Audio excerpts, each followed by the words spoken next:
Hello! Hello, and welcome to another episode of Erin and Clinton's Movie Review. Today we are reviewing As Above, So Below. Freaky movie. Yeah. Hey, we actually remembered this time to yeah. do our intro. The last video, we didn't do our intro until the middle of the video because we totally forgot about it. Sorry. Bink. Let's start the show.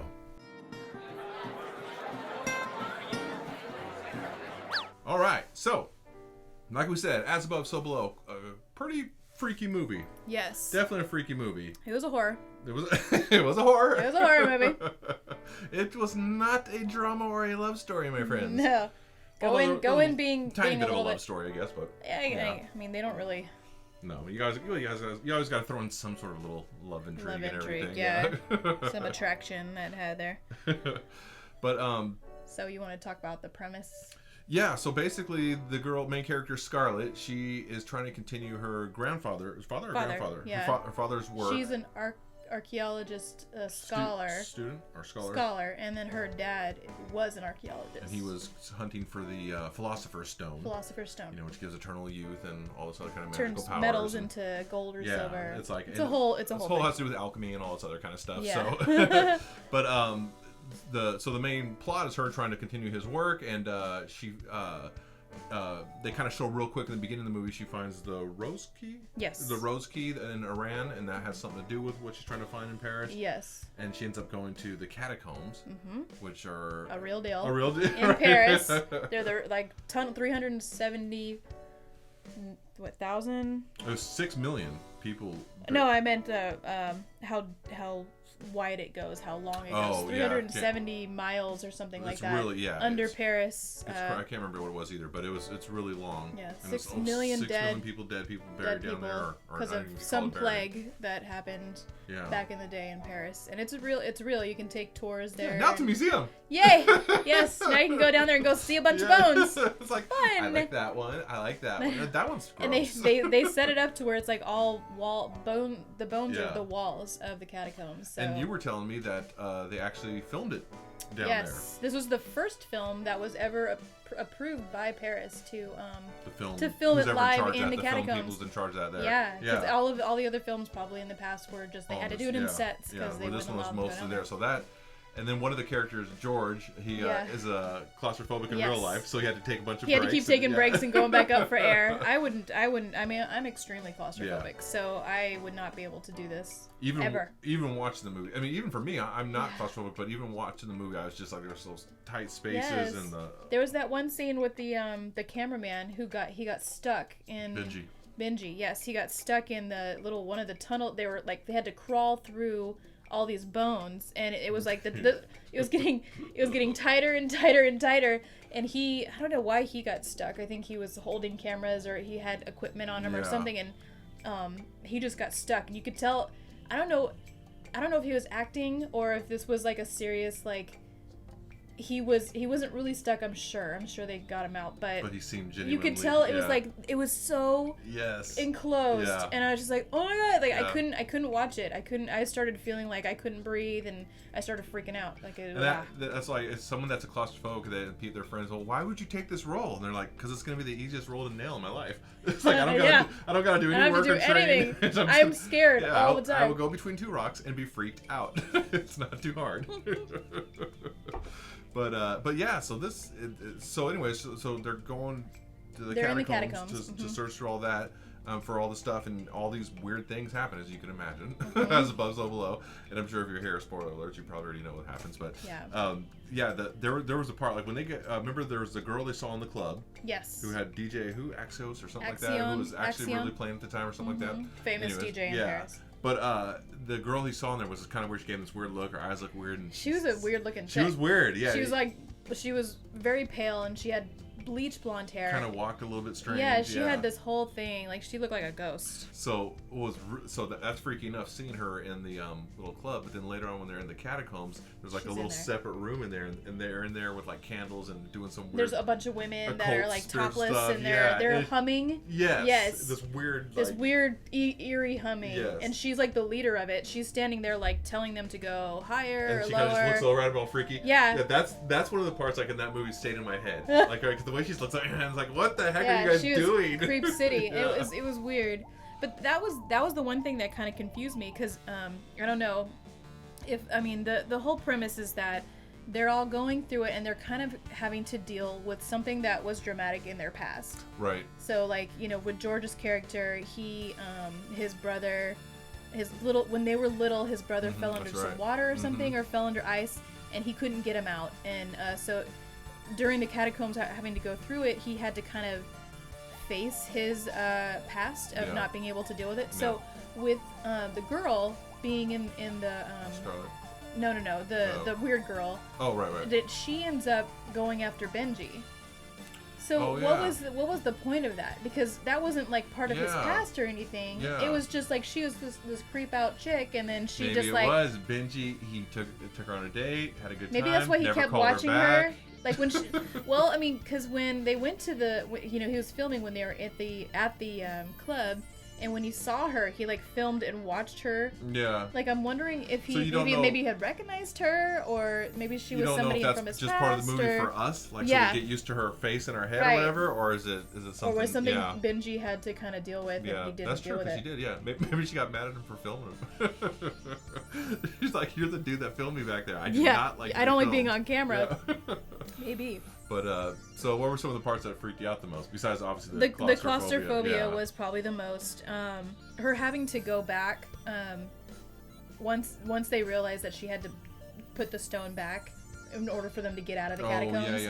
And she was running through and those things that were kind of just like walking and then it's like if they saw you they would attack you, but I think those were the parts that I didn't like, because it was just always like that. I hate those jump out and freak you out kind of things. Like I like a scary movie, but I like it when it kind of creeps up on you and it's like holy crap, you know. But I don't like when they literally just like in the camera just like flashes at you and you're just like ha. I totally agree. Two things, like I'm not a huge scary movie guy, because there's the two things. To me, doing the whole jump out and scare you it's a cheap, easy trick. If you have once in the movie, maybe twice or something, that's fine. But it's just too easy to do it, and it's just like you're not. I like the writing to be more weird and stuff like that, and of course I'm not a big gore guy. I don't need it to be all gory or anything like that. I mean a little bit here and there, but if it starts getting, we're not Saw kind of. If the movie's like hardcore gore, I'm like okay, it just doesn't. I'm not for that. It's not scary. It's just gross. Yeah, but so what I did like, or I'm sorry, and the other thing I didn't like about this movie is I'm not a big fan of like the first person type of camera movie, it's all shaky. Cloverfield, or what's the original Blair Witch Project. Really set that off. Which Blair Witch was a great movie. We should review that one. Really? Yeah, you didn't like it? I liked it. I think every time I watched it I got super sick. Yeah, I did hate that. Yeah. But okay, well we don't want to review that right now. We'll talk about that. We're not going to start going into it. But so I don't like that, the first person view thing, because it just, I don't know, it starts to get annoying after a while. I guess maybe just a boomer or something, but if people watch, all right, boomer. I know, that's like the, sorry, that's the thing. I'm just drinking here. Yeah, you need to get her another drink there, folks. Can I get another tequila sunrise, please? But I play, Xbox. I'm not a big gamer, but I game. I like to game a little bit. You don't play Doom or what is that one? Well, even GTA or whatever I play, you can play first person. But I never do. I always like to have the third person. It makes it easier for me to focus on the person there, and I don't get so dizzy feeling. But the younger kids now, like Elias and all the kids even before him, they grew up with that, where their brains are just used to it, Yeah, he likes playing when you're racing. He likes to be in the car. The first person, where I'm just like no, it's too much. I can't see anything. I need to see around me, So it's the same thing with movies. I don't like that. So that was one thing I didn't like. But other than that, getting back to the thing is it wasn't like super gore or anything, and it wasn't there was some gore parts in it, but it wasn't super gore, but it wasn't overly gory, like we were saying, like Saw or Hostel, where it's like really this is all the movie is. The storyline really did it, and the little things like having the Templar guy, yes, just out of nowhere, a nice Templar dude. When he was like fully, he was like, it looked like he was just kind of laying there sleeping, and then they went on to the upside down, and then or the below or whatever, and he was all skeletal. It's like that was crazy. Yeah, that is. I wish they would have made more about that though, because they're like, oh, check that out. Anyway, let's go find this. I thought for sure he was gonna wake up or something. Yeah, and fight him or something, because he was there to guard or something. Guard the stone. Like, coming after like if they would have taken the stone, all of a sudden it was like it was his duty to. Yeah, you would think that's why he was there. but I guess not.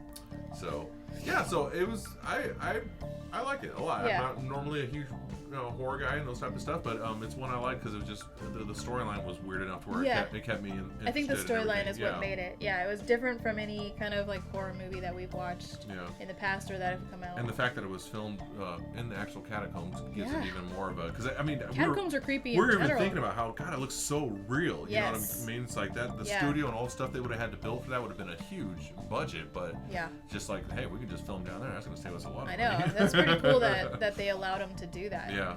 So. Although it's cool, but it's also weird too, because you feel like, is it? I mean, well, it's a museum, so I guess either way, we're past the point of is it respectful or not. I mean, you're doing a museum about it, so it's kind of like it's what was it, 17 something? Yeah, late 1700s, 1700s, something like that they opened it up to, or no, 1800s, early 1800s when they opened it up. Oh, when they opened it to people to go down there. So I mean, how old was it prior to, they had to do all this construction and build the walls. As a ghost, you're just like, ooh, watching it. What are you guys doing? Ooh, that's my body. Where are you taking my head? My body's over here. It's like, come on, you're shooting a movie. Make me a wall? Seriously, a movie? So. All right, so we'll want to rate it, or did you have another fact or anything? No, I think we're good. I mean, there's a couple. I think that was all the cool facts that we talked about. Yeah, there was lots of little tiny stuff about it, but it's if you're watching this, and I always think, why would you watch and get all the spoilers before you watch the movie? But if you are, we definitely would recommend watching it, or at least I would. I think it's a good movie. So what are we gonna rate it out of 1 to 5? Skullheads. Skulls? Yeah, 1 to 5 skulls. Okay, because we always do 1 to 5 something. We don't want to do stars. That's typical. That's typical. We're not typical. We're not typical. So I'm gonna give it a 4. Okay. Yeah, definitely not a perfect movie or anything, but not a 3 because I feel like it's a scary enough movie, like you're in Halloween or something, or if someone else wanted to watch a scary movie, I'd watch it again. You know what I mean? I wouldn't go out of my way to watch it again, but I'd watch it again if someone else wanted to. And I think 4 is a good, strong, solid. Yeah, I think it has like a 3.5, 4 type of feel for me. I like we said, I love the theme. I liked that it was not your typical horror story like Halloween or Friday the 13th or whatever. It had a whole situation, but then again, I don't like the shaky camera. Right. It was too much, and especially at the end, it just doesn't seem plausible. Like you're going through all this crazy stuff, and yet somehow you figure out to pick up a camera. Yeah, and all these it's like things, you're not doing that in real life. That's not real. It's like, look, well, we're fine. We'll suspend the belief and understand there's no way a camera could have been posted over here. We'll suspend that belief for the movie, okay? Exactly. Where everything else is going on, we're suspending belief for, so it doesn't have to be that real. Yeah, exactly. And it just it was so shaky. Yeah, they're obviously trying to create a feel, and that's what they're going for. And plus the claustrophobicness of, I mean, it was hard for me to watch a good portion of the movie because I started really having like I can't breathe. Yeah, it was a lot for me to just sit and be comfortable. So well, it's funny that you said like 3.5, 4. I was thinking we always rate 1 to 5. Yeah. Gosh, I wonder if we should open it up 1 to 10 to because halves. or halves. Yeah, because I was thinking like if it was 1 to 10, I'd rate it a 7, not an 8. Oh. So it would be 3.5 on yeah. the, So yeah. I'm thinking like you're right. I'm more of a 7, not an 8 if it was 1 to 10 because 7's still strong, but 8's too strong for it. So I think we should do 10. So yeah. Either that or half. So like, since 30 did this one, I'll say 3.5. I also agree 3.5. Yeah, because it's not quite a 4. Yeah, exactly. Yeah, I think we're gonna have to start putting it in halves. I think you're right. Because sometimes like a 3 will just be too. I know it's too harsh. It's like and and a 4 is like too much. Too good. Yeah. It's like so not important. Oh, we're so ridiculous. This matters. Like people care. In the cosmos of time, this probably ranks on one of the least important things in the world. But we're like, how should we rate our movies? We gotta make sure people know between the half and what we really think. We're like, look out there, like we don't really care. I didn't even care about your ratings. You're lucky I got this far in your video. How are you still watching this? We are ridiculous people. All right, so we are going on too long. So 3.5, we both agree, right? Yes. All right. Thank you so much for watching another video with you guys. We will see you next time. Be sure to leave a like, sub, all that good stuff. All right, see you on the next one. Bye. Bye.